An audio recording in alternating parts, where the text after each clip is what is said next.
Hello everybody, welcome back. Today as well we have got another video. In this video I'll show you how you can go ahead and see who viewed your Instagram video right there in your Instagram app. But before that, please do make sure to like our video, subscribe our channel, and this without any further delay we'll simply go ahead and step into our video. For the matter, what we're gonna do is we're gonna go ahead open up our Instagram app first.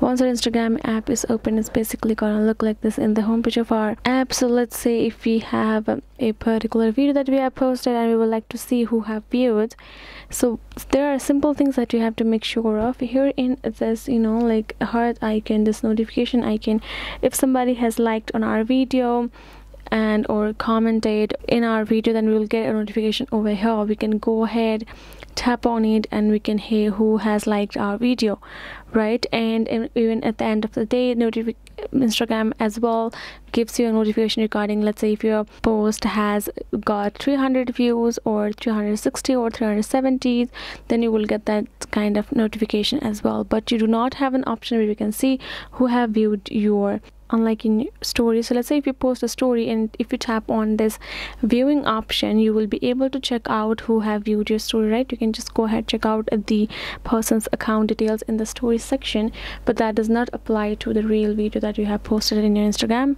It only is applicable for your stories. So this is basically it, guys. I hope this video was helpful to you all. Thank you so much for watching, and yes, I'll be seeing you guys in our next video.